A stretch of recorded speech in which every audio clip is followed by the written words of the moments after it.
You have 60 minutes to give us a delicious dish from all those leftovers and staples underneath your bench. No pantry visits, no visits to the garden. They are out of bounds, not in play. It's all about your leftovers. Top 3 dishes will join Chloe in the immunity challenge. Bottom 3, as you know, straight into a pressure test tomorrow. Are you ready? Yes. Your time starts now. Good luck.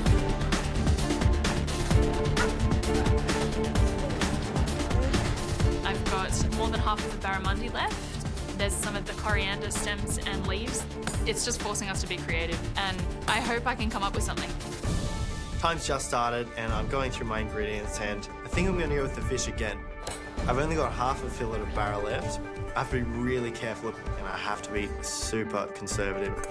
We're not allowed to use the pantry, we're not allowed to use the garden. We've only got the leftover staples and whatever we had left over from the mystery box. So I hope I've got enough there to put up a dish.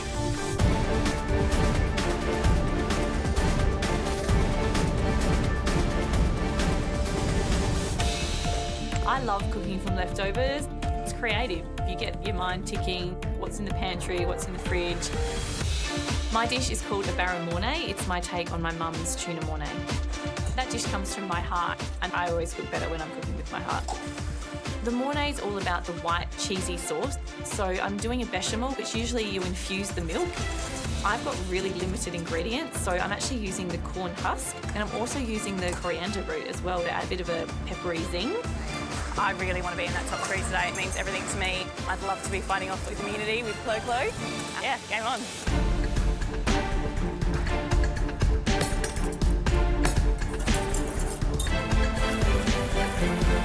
I wasn't tasted in the mystery box this morning, so I'm really eager to be in the top 3 today.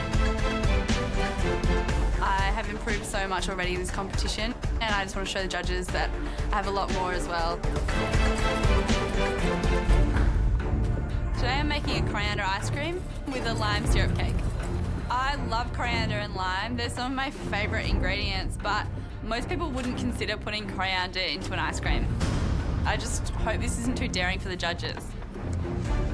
If I don't nail this ice cream and get it so creamy and perfect, and if the cake's not absolutely perfect and the best cake that they've eaten all day, I don't have anything to hide it with. There's only 2 things on that dish, and they need to be perfect.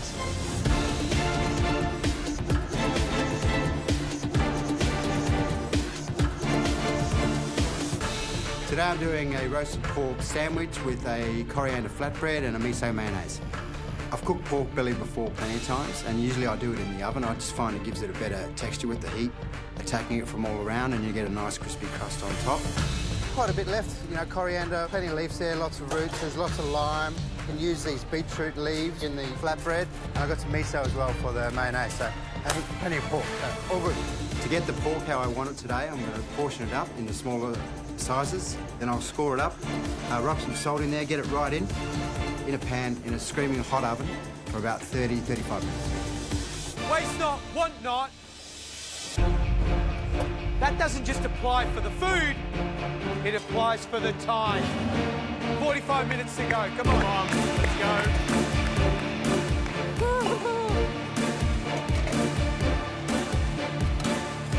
In the mystery box, I use the pork belly, so that means that I've got the whole barramundi to work with in the invention test, which is great. It's a beautiful piece of fish.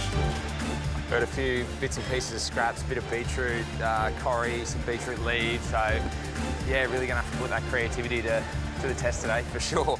The idea that springs to mind is a sancho bao, and seeing as though I don't have iceberg lettuce, I'm gonna use the beetroot leaves. First thing I do is start breaking down the barramundi, remove the fillets, because I want to use the carcass to kick off a stock, which will eventually be used in a sauce. Anything and everything that's not nailed down on this bench today is going in that stock. They want leftovers, they're getting everything.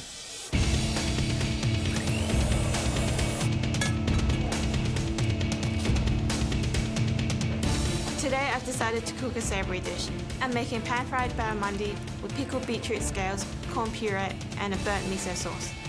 The first thing I do is spread the miso onto a baking tray and let that bake in the oven till it's burnt.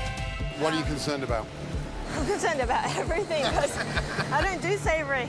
I'm more comfortable with cooking desserts. I just don't have enough ingredients left over to produce a beautiful dessert.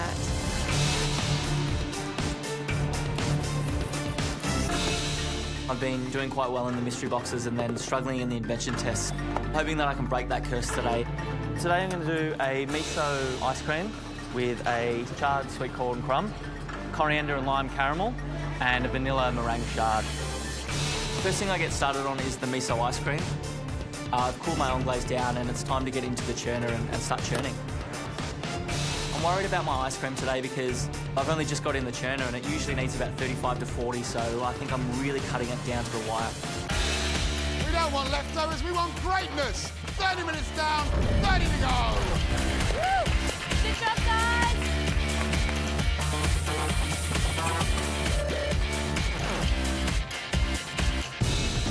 Any good sort of kebab or sandwich like this needs a good sauce. So I have this idea for this miso mayonnaise. I don't have enough ingredients to do this again, so I have to get it right. I'm just going to start with an egg, add a small amount of oil and a good squeeze of lime juice. I have to be super careful to add the oil slowly so I get the right consistency. I blend it and it just isn't coming together.